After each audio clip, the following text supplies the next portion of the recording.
අප්‍රේල් මාසෙ කියන්නේ සීනි කෑම තෙල් කෑම ටිකක් වැඩියෙන් කන මාසයක්නේ. ඉතින් අපි දැන් මේ හදන්නේ කොළ කැඳ ටිකක් හදාගන්න. මොකද කලින් දවස් ටිකේම පැණි රස කෑම වැඩියෙන් කෑව නිසා අපිට හිතුණා අද කොළ කැඳ ටිකක් හදාගත්තොත් හොඳයි කියලා. මේ දවස්වල අපේ බ්ලෙන්ඩරේ කැඩිලා තිබ්බ නිසා පොඩි වංගෙඩියෙන් තමයි අපි මේ කොළ ටික කොටාගන්නේ. අමාරුවෙන් වුණත් ඉතින් උවමනාව නිසා කොළ ටිකේ වංගෙඩිය දාලා කොටා ගත්තා. කොයි දේ වුණත් මායි නංගිලා දෙන්නයි ඉතින් කරන්නේ.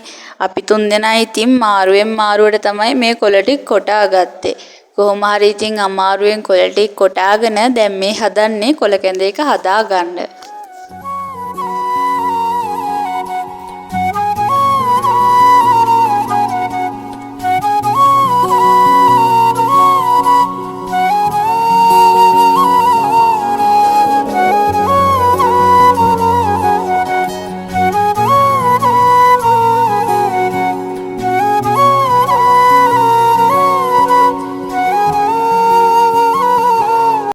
දැන් මම මේ හදන්නේ හදාගත්ත කොළ කැඳ එක ගෙදර ඉන්න අයට බෙදන්න.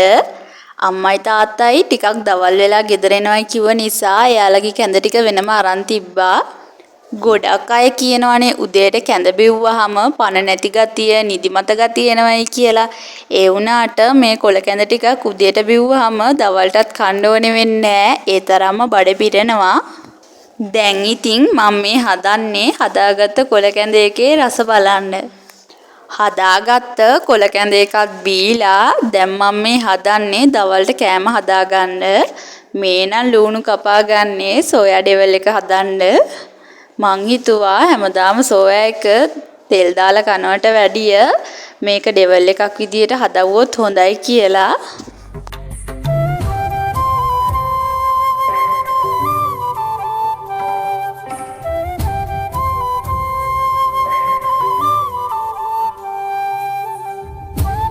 සෝයා එක තඹගෙන වැඩි වතුර ටික මිරිකලා ඇරලා ඒකේ තියෙන 3-5 පැකට් එකත් කලවම් කරලා දැන් මම මේ හදන්නේ සෝයා ටික බෙදගන්න.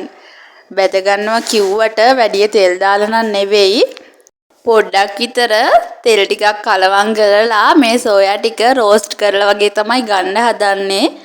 තෙල් ටිකක් වැඩි දාලා බෙදලා ගන්නවට වැඩිය මෙහෙම සෝයා ටික බෙදලා ගත්තාම අමුතුම රසයක් තමයි තියෙන්නේ. දැන් මම මේ හදන්නේ බෙදගත්ත සෝයා ටිකෙන් සෝයා ඩෙවල් එක දාගන්න.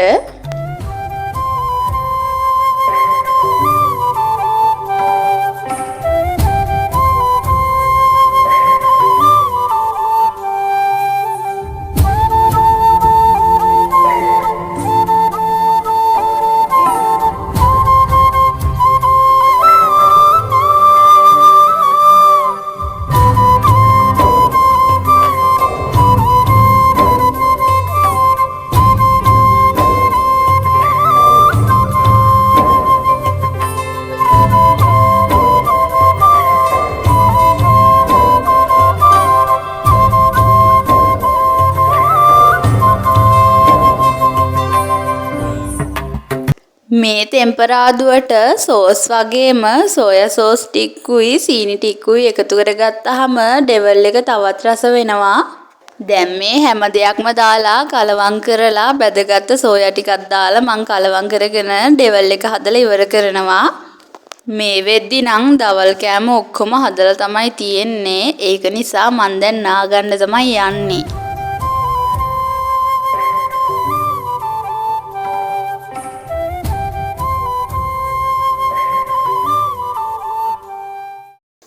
ගෙදර වැඩත් ඉවර කරලා දවල්ට කෑමත් හදලා මාත් නාලා දැන් මේ හදන්නේ දවල්ට කෑම කන්න. සෝයා ඩෙවල් එක හාල්මැස්සු තෙල් දාලා පරිප්පු තමයි දවල්ට හැදුවේ. තාම දවල් 12වත් වෙලා තිබ්බේ නැති නිසා මට හිතුණා මේ හිස් වෙලා තියෙන වීදුරුව ලස්සන මල් වලින් සරසගත්තොත් හොඳයි කියලා. එහෙම හිතලා මං මල් ටිකක් අරන් එන්නම් කියලා ගියාට මේ දවස්වල වැස්ස නිසා ගස්වල මල් නම් තිබ්බේ නැහැ. මං ඉතින් පුළුවන් විදිහට මේ ටික මේ පෝච්චියට දාන්න පුළුවන් විදිහට හදාගත්තා. කලින් නම් අපේ ගෙදර අටපෙතිය ගසුයි දහස්පතිය ගසුයි ගොඩක් තිබ්බා. ඒ වුණාට ආපහු අපි ඒවා පැල කරන්න හිතලා ඇට දැම්මට පස්සේ වැස්ස ආව නිසා ඒ ඇට සේරම වැස්සට හොදන් ගිහින් තිබ්බා. දැන් නම් ඉතින් අපේ මිදුලේ වැඩිය මල් ගසුත් නෑ. මේ පේනවනේ මට පුළුවන් විදියට මම මේ වීදුරුව ලස්සනට සරසගත්ත මල් වලින්. දැන් මම මේ හදන්නේ හේදෙන්න දාලා තිබ්බ රෙදි ටික වේල ගන්න. ඔයාලට පේනවනේ ස්ලැබ් එකේ තාම වතුර තියෙනවා. කොයි වෙලේ වහිද කියලා දන්නේ නැහැ.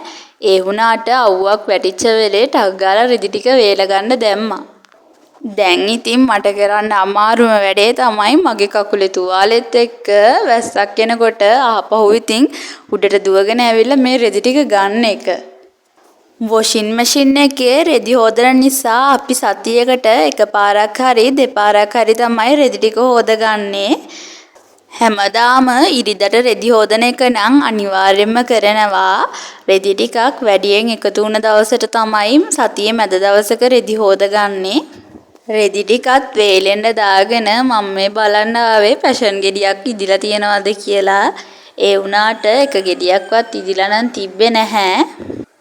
මෙහෙම තමයි ඉතින් මගේ අද දවසේ උදේවරුව ගෙවුනේ. මාත් එක්ක හිටිය ඔයාලා හැමෝටම ස්තුතියි. මාව subscribe කරලා නැත්නම් subscribe කරන්න කියලාත් මතක් කරනවා.